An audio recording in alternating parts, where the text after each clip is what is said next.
warahmatullahi wabarakatuh. Perkenalkan, nama saya Putri Saribulan dari absen 26.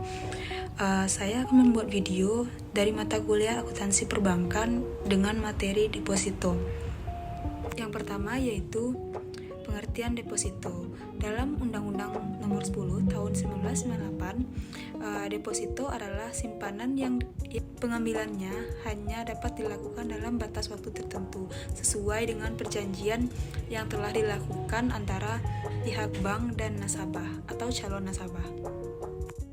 Nah, secara sederhana, deposito dapat diartikan sebagai simpanan uang kepada pihak bank antara nasabah, yaitu dengan simpanan dalam berjangka waktu, seperti misalnya kita menyetorkan uang lalu kita mengambilnya dalam 3 bulan kemudian. Nah, dalam 3 bulan kita tidak boleh mengambil uangnya setelah 3 bulan dalam perjanjian tersebut. Nah, kalau setelah 3 bulan itu kita mendapatkan bunga yang kita peroleh dari deposito. Itulah yang disebut dengan deposito. Yang kedua yaitu jenis-jenis deposito.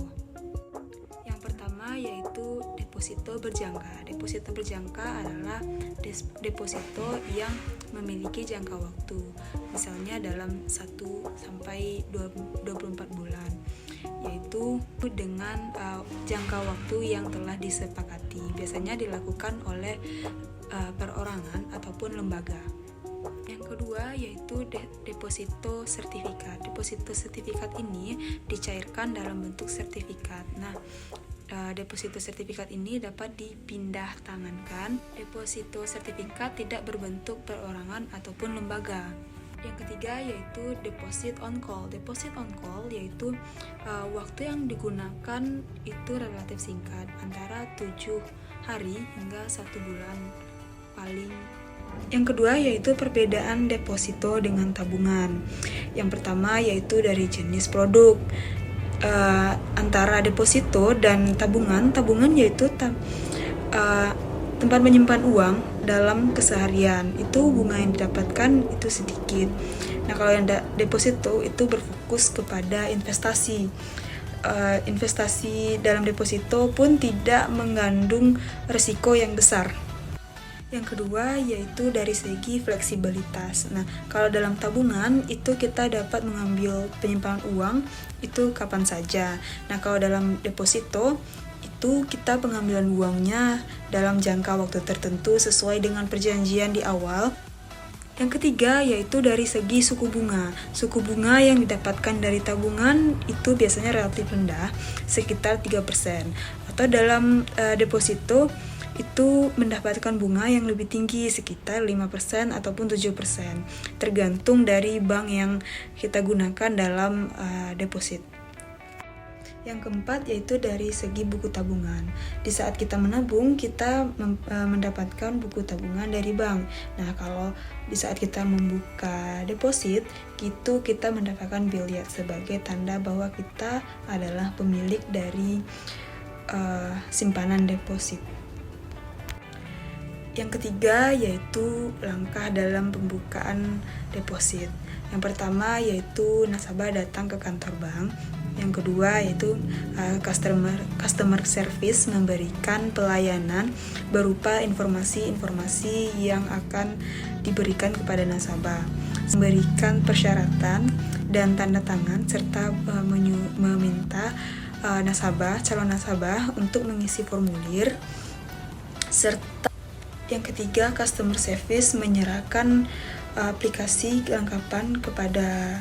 kelengkapan deposit kepada sub kepala bagian administrasi. Tujuannya untuk diverifikasi. Nah, keempat yaitu sub kepala bagian administrasi menyerahkan kembali setelah diverifikasi kepada customer service, dan customer service akan menginput data lalu menyerahkan kepada kasir untuk menginput data awal dan diproses.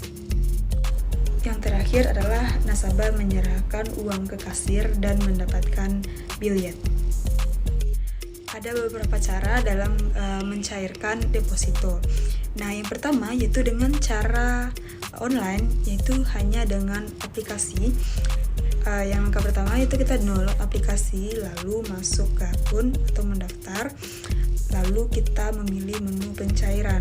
Nah, ikuti langkah-langkah yang disuruh oleh bank sesuai dengan ketentuan dari bank. Nah, kalau kita memilih pencairan secara offline, ada beberapa langkah. Yang pertama, kita menyiapkan dokumen untuk pencairan. Nah, yang kedua, datang ke bank yang akan kita cairkan. Nah, yang ketiga, mengambil antrian. Yang keempat, yaitu memberikan dokumen. Nah, yang kelima, tunggu petugas memproses dokumen kita. Nah, yang keenam, biasanya petugas memberikan slip setoran yang akan kita isi. Nah, yang ketujuh, tanda tangani slip setoran. Nah, yang ke-8, tunggu proses pencairan masuk ke Dana. Biasanya bank akan mentransferkan ke rekening kita deposito serta bunganya. Sekian video dari saya. Jika ada kesalahan, saya mohon maaf. Assalamualaikum warahmatullahi wabarakatuh.